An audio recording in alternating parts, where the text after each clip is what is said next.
Howdy folks, welcome to Katie Phillips Scrapbook Designs. I'm Katie and today we're going to work on fin number 3 in the wedding album, which has no name so far.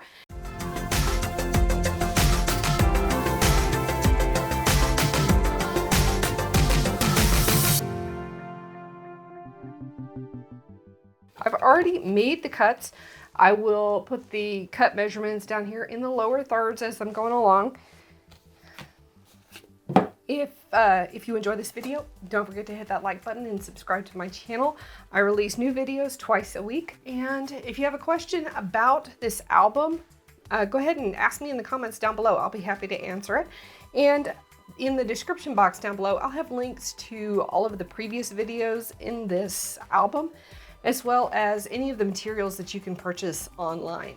For this album, we're using the Wedding Bliss collection from Echo Park. I'm using the mega pack, so I've got some of the solids from the collection in here, as well as some solid cardstock from my stash, and the die cuts and the sticker sheet. Let's get going. I'm gonna put you guys on fast forward and start matting and decorating. Oh, I almost forgot. This album is kind of going in a storytelling order. So the first page was all about meeting and falling in love, and then the second fin was more about getting engaged. Fin number 3 is about the wedding. So we're gonna be focusing the decorations on wedding day style decoration. You know what? I have just decided to go ahead and do a voiceover. I'm still gonna put the measurements for the mats in the lower thirds, but I'm just going to go ahead with a voiceover for today. And I just realized at this point in the video that the pattern paper that I chose for this pocket has the word husband like pretty bold in center. And if you remember, this album is for a same-sex couple. A friend of mine from work, she and her long-term girlfriend are getting married. So I need to find a creative way to deal with that obviously masculine term right there, almost, well, not really dead center, but it's kind of off to the lower left. So I decided to go ahead and use this frame from the cut aparts, a frame and a sentiment from the cut aparts page from the collection. And actually, no, I'm sorry, it was the die cuts to cover up that word. And I usually have the album here in front of me to measure the mats. However, I have already given this album to my friend, and I'm going to be going back and taking a look at the base page videos to calculate the mat dimensions for y'all.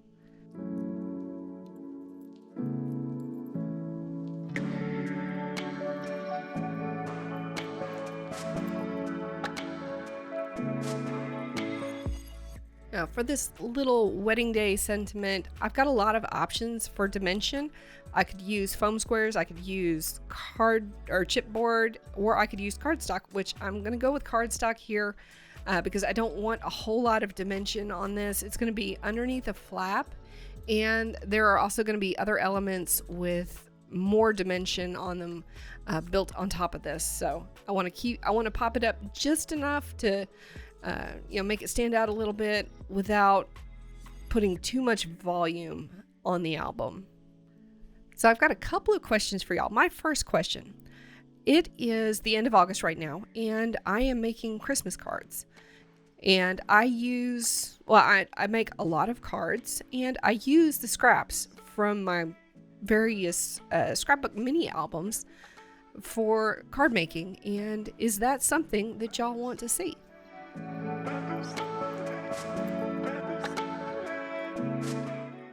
So for this pocket mat, I am in the mode now of conserving papers because I have got I've got one more fin to mat and the cover before I'm done. So I don't want to do a full mat behind this pocket. And in order to get that mat in the pocket a little more easily, I have trimmed the corners on both of the mat for that small section up at the top plus the middle section.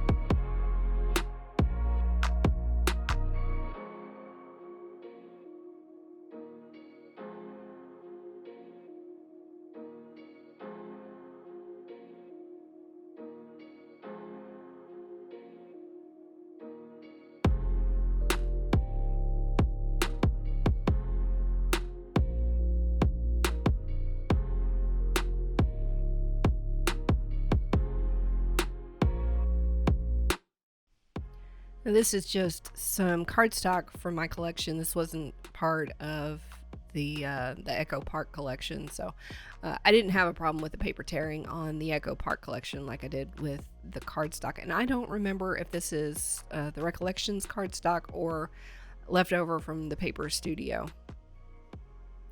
If you're wondering, which you might be, you might not be, I ended up going through about 2.5 rolls of double-sided tape. This is a pretty big album. It's an 8x8 album. Well, actually, it's a little larger than an 8x8 album, and I wanted to make sure all the edges got secured. So I was relying on double-sided tape for a lot of that. Not that you ever want the edges of your album or edges of your mats not secured, but for this particular album, I was a little bit paranoid about making sure all the edges and all the corners were glued down. And I ended up going through more than 2 rolls of double-sided tape.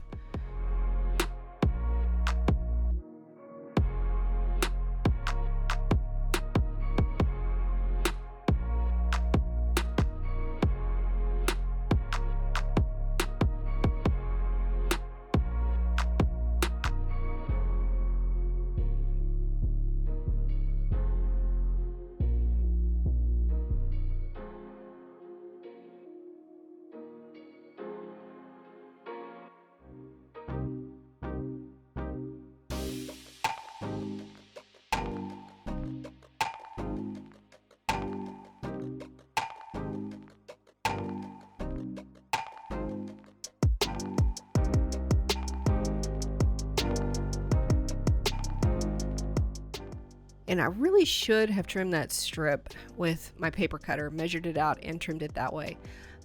See here, I'm going to go with the chipboard to help raise that wedding cake element up a little bit more.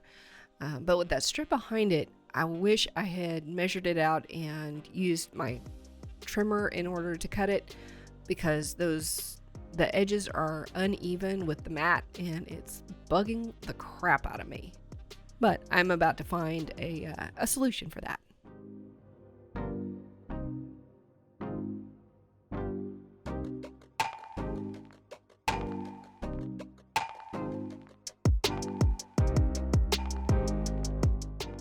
Yeah, that's not going to work. That's not going to work.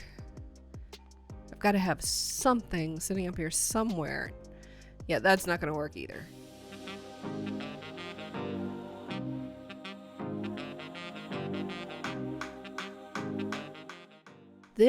These strips of rhinestones and pearls I found at my Dollar Tree. So go check your Dollar Tree. This was a recent find. So if you're watching this in September or October 2021, go check your Dollar Tree and see if they've got it.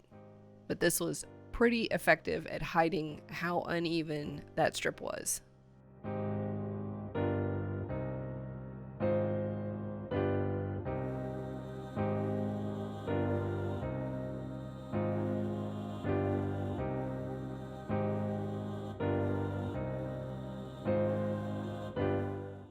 I'm not gonna lie, the streamers being oriented top to bottom do bug the heck out of me.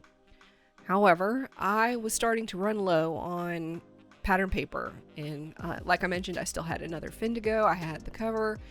I did end up having to order 5 more 12x12 sheets loose from Scrapbook.com. That order had not been delivered at that time, and even after I got that order, I still was cutting it close. So I am using scraps and just having to deal with the orientation of those streamers.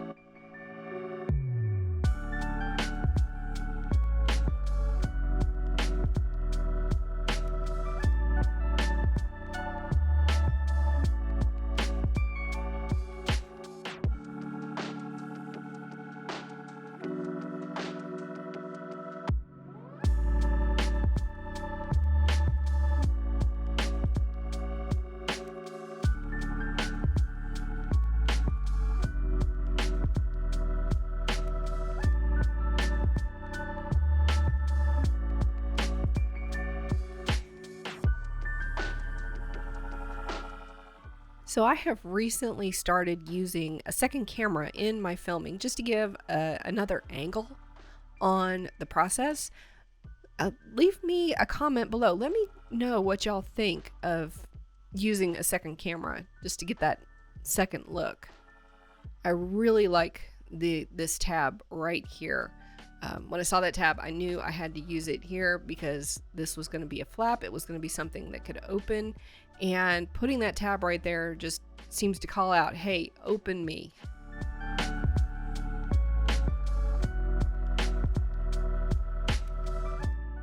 This is page number 6, and there are a total of 11 magnets on this page that have got to be covered.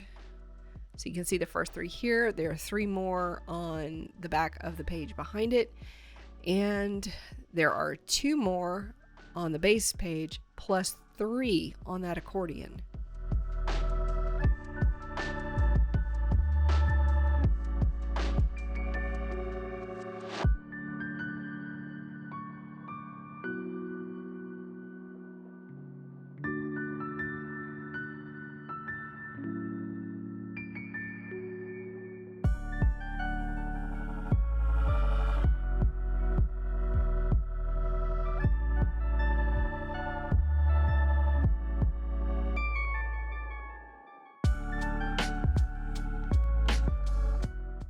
Okay, last question for y'all.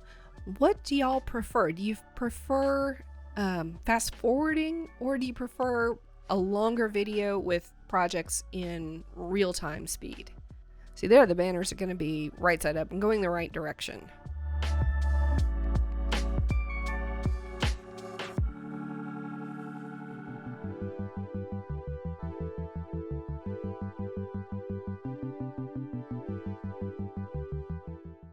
So with pattern paper at a premium, it's often a question of what do I need to mat and what can I leave blank. As far as deciding what to mat, my priorities are pages that have magnets on them. At least the section with the magnet should be matted, and any page that has a tab glued down to it would also need to be matted, at least where the tab is glued down, where the tab of the other page meets the current page.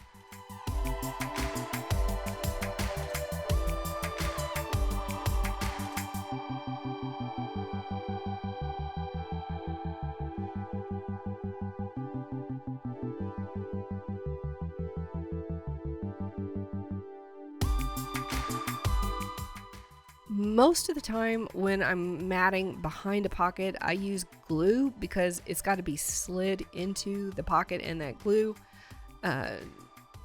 that glue keeps it loose and movable for longer so that I can shimmy it in there if I need to. Whereas if you use double-sided tape, as soon as it touches the base page, it's going to be a fight to get it to move. And here's a pro tip that I don't even know why I didn't think of this so much earlier, but if you're going to double mat a page, go ahead and assemble the double mat first. Like glue the smaller mat or adhere the smaller mat to the top of the larger mat before you adhere it to the page. That way you only have to burnish on the page one time.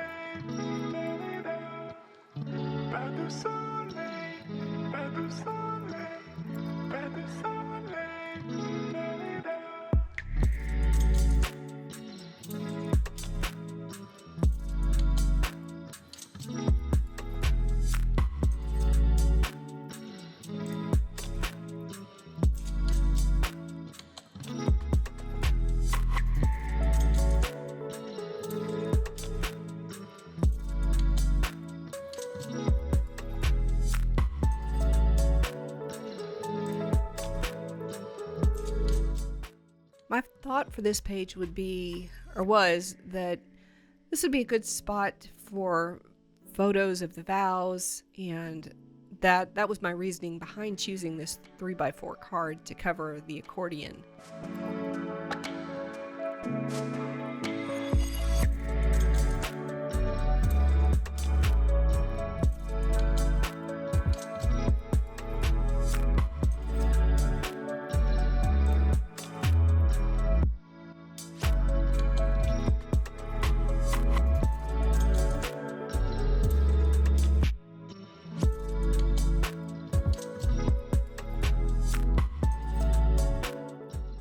So here we have the top page has a magnet, so we definitely want to mat that page. And the bottom page is where the top page's tab is glued down, so we want to cover at least the section where that tab meets the bottom page.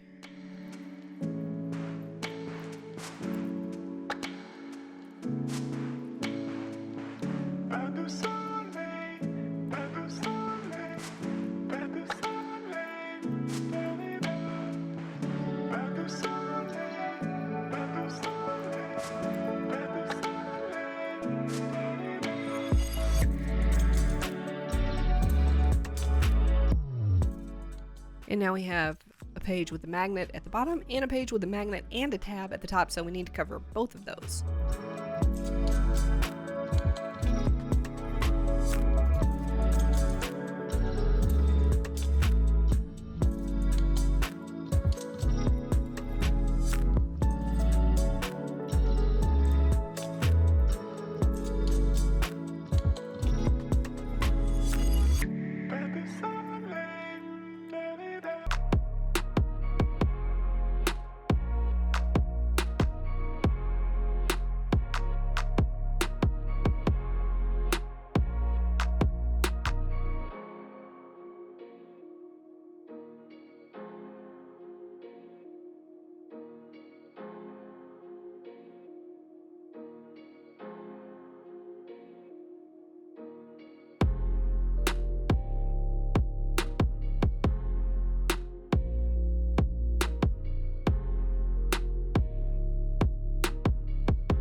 I'm using these little embellishments to cover spots where the magnets were just really close to the edge of the mat and the mat wasn't sticking down all the way around. And then I realized that that one embellishment is now visible even when the page is closed, so I need to find something to cover that up, but I don't want it to interfere with their ability to add a photograph to that mat there on the bottom. So I glued that love embellishment down partially, just enough to cover up the embellishment on the smaller flap without interfering with a 3x4 photo if they want to add that.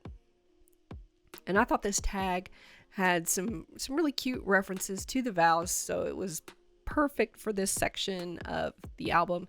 And I'm just going through looking for some ephemera that I can throw in there. A lot of it ended up being loose so that they can add it wherever they want in the album. Well, that is it for fin number 3. If you enjoyed this video, don't forget to hit that like button and subscribe to my channel. I release new videos every week. We'll see you next time. Bye.